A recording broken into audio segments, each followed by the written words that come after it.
안녕하세요. 2043년에는 사학연금이 고갈 예정이라고 합니다. 2055년에는 국민연금이 고갈 예정이고 공무원 연금과 군인연금의 적자 규모도 지속적으로 증가하고 있다고 합니다. 문재인 케어로 건보 재정이 탕진되면서 2024년 7월까지 8,639억 원 적자가 발생했고요.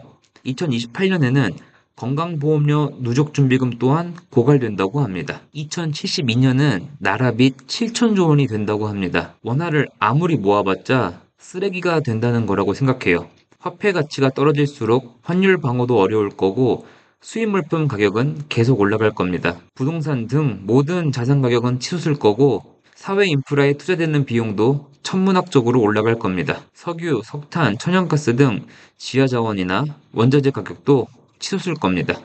저출산 고령화로 인해 내수시장은 엄청난 타격을 입을 것이 불보듯 뻔합니다. 지금 초등학교 입학생이 없다고 하는데 해가 지날수록 폐교하는 초등학교가 더 늘어날 거고 중학교에도 입학생이 부족한 시점이 올 겁니다. 그렇게 그 아이들이 성인이 될 때 지방 대학들 대다수가 문을 닫을 거예요. 외국 학생들을 받고 싶어도 영어로 수업을 해야 하는데 한국 학생들 중에 대학 수업을 영어로 들을 만한 친구들이면 인서울 4년제 명문대에 다니고 있는 친구들일 거고 모두가 알아들을 수준으로 얘기하면 외국인 학생은 강의 수준에 불만을 느낄 게 뻔합니다. 노인이 인구 절반 이상을 차지하게 되고 병원비와 약값은 늘 부담이 될 테고 거동이 불편해지거나 장애나 정신질환이 있다면 누군가 돌봐줘야 하는데 건강한 노인이 안 건강한 노인을 돌보는 세상이 될 겁니다. 간병인도 먹고 살기 팍팍한데 돈 많이 준다고 하면 그쪽으로 옮길 거고 돈 없으면 노년에 돌봄 서비스를 받지 못해서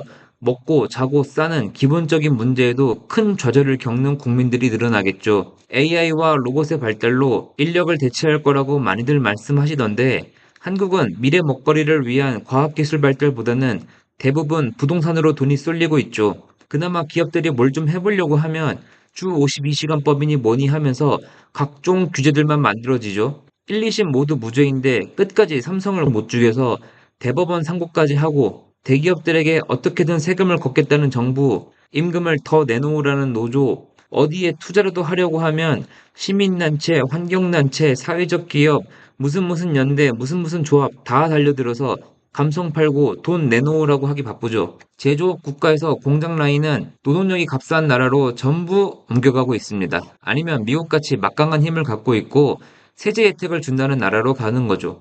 우리나라로 불러들이고 청년들에게 양질의 일자리를 제공하려면 친기업적인 행보가 이루어져야 하는데 유전 유죄, 무전 무죄인 것도 아니고 왜들 그렇게 못살게 구는지 알 수가 없어요. 그래놓고 가고 싶은 직장은 전부 대기업이죠. 2072년에 국가 채무가 갑자기 빵 하고 7천조가 되는 게 아닙니다. 계속 빚은 늘어나는 거예요. 해결될 수 없는 문제예요. 이 문제는 일을 하고 세금을 내고 내수를 받쳐줄 국민 숫자는 계속 줄어든다는 겁니다. 2023년생인 제 아들은 2072년에 겨우 49세입니다. 한참 일을 하고 돈을 벌고 모아가면서 인생을 꾸려나가야 할 텐데 아마 정부는 막대한 세금을 징수할 거예요. 이뿐만 아니라 군대에 강제로 끌려갔다 오더라도 국가로부터 어떤 보상이나 혜택을 받을 일은 없을 겁니다. 일부 몰상식한 여성들로부터는 군무새니 군탕쓰니 하면서 조롱이나 받는데 애국심이요?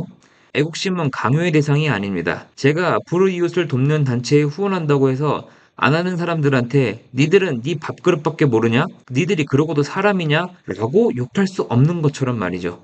어느 날 초전도체를 우리나라에서 만들어서 엄청난 부국강병을 이루는 초럭키비키한 상황이 올 수도 있겠죠. 그거 믿고 나와 내 가족의 인생을 베팅하기에는 어불성설이라고 생각합니다. 저는 앞으로 세상에 어떤 기술이 나와서 우리가 살아가는 세계를 어떻게 바꿔나갈지는 전혀 모르겠습니다. 제 좁은 식견으로는 영어 공부를 하고 원화보다는 달러를 모아서 이민을 가는 게 조금이라도 내 인생에 유리한 방향이 아닐까 생각해 보곤 합니다. 현재 한국의 경제 수준을 놓고 보면 사실 갈 만한 나라가 그렇게 많지는 않아요. 한국보다 선진국은 돈이 부족하고 후진국은 지금 누리는 삶을 포기하고 갈 만큼 매력적인 곳도 별로 없더라고요. 그러나 한국 경제가 무너지기 시작한다면 그때는 이미 늦었다고 생각합니다. 미래에는 후진국이라고 부르던 나라들도 매력적이게 보일 몇몇 국가들이 생길 겁니다. 유비무환이라고 했습니다. 저는 준비하고 있는데 여러분의 생각은 어떠신가요? 시청해주셔서 감사합니다.